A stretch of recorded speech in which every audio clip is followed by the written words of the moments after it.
Good morning, children.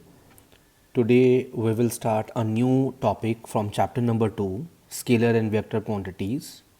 As I have told you in my previous video that this topic is very important whether you are in class 9th or for your coming classes. So what are scalar quantities? Scalar quantities are those physical quantities which can be described or which can be explained by magnitude only. I'm giving one example. Let's suppose this is point A and this is point B, and the distance between them it's 200 meter. So 200 is a magnitude. I have not mentioned the direction when you have to go from point A to B, in which direction you are going. I have not mentioned it. So the distance between them is 200 meter. So this is magnitude. When you are explaining something, when you are describing something, and when you feel like that only magnitude is required to describe that thing, so those quantities are scalar quantities. Similarly, I can give you one more example. Mass is also a scalar quantity. We say this body is of 5 kg.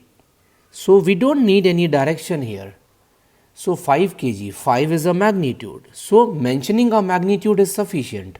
So mass is a scalar quantity. Similarly, time. We say it's 10:30 am. So 10:30 am, what does it mean? I mean magnitude is sufficient only. You don't have to specify direction here. I can give you one more example. Speed is also a scalar quantity. Let's suppose we say we are driving a car with the speed of 40 km per hour, but you have not mentioned the direction. So 40 km hour is magnitude, so it is speed, and speed is a scalar quantity. When you add direction in your magnitude, those quantities becomes vector quantities. So my next topic is, what are vector quantities? Vector quantities are those which can be described with magnitude and direction as well. Like I can give you one example. This is point A, this is point B, and this path is 200 meter between A and B. So I have not mentioned a direction here, but if I mention a direction, let's suppose you have to move towards northeast direction while you traveling from A to B. So that quantity will become vector quantity, and we say it is displacement. We say it is displacement. So what is the difference between distance and displacement? Distance is a scalar quantity. When you are mentioning only magnitude is 200 meter between A and B, so that is distance. But when you add direction in distance, it becomes displacement.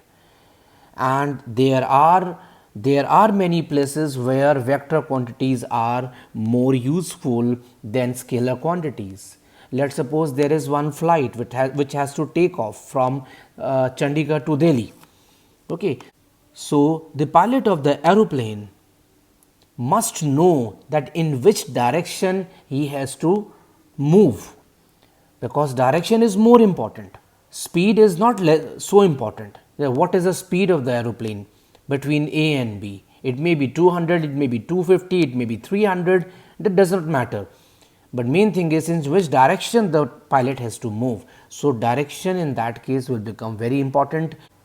I can give you one more example. Force is also a vector quantity. When you are applying force on something, some object, and you are not mentioning the direction over there, so that magnitude will give you incomplete information. So you have to mention, sir, I am applying 10 Newton force on that object in northeast direction.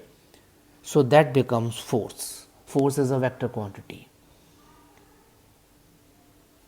We can have one more example, that is velocity. Velocity is also a vector quantity. And if I compare velocity with speed, speed is a scalar quantity. So when someone is driving a car, speed is 40. The person is not mentioning the direction.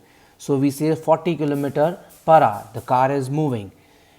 So in which direction it is moving, we are not aware. So that is speed. But when you say that yes, I am moving towards northwest,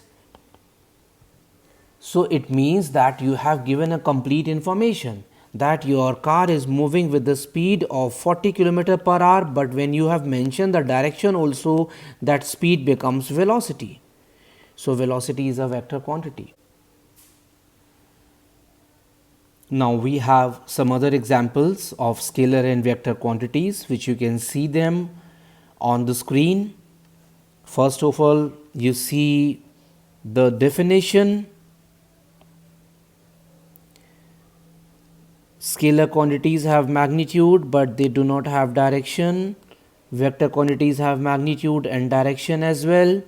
So this is the list of all scalar quantities: distance, speed, mass, energy, density, power, length, area, volume, time, temperature, work.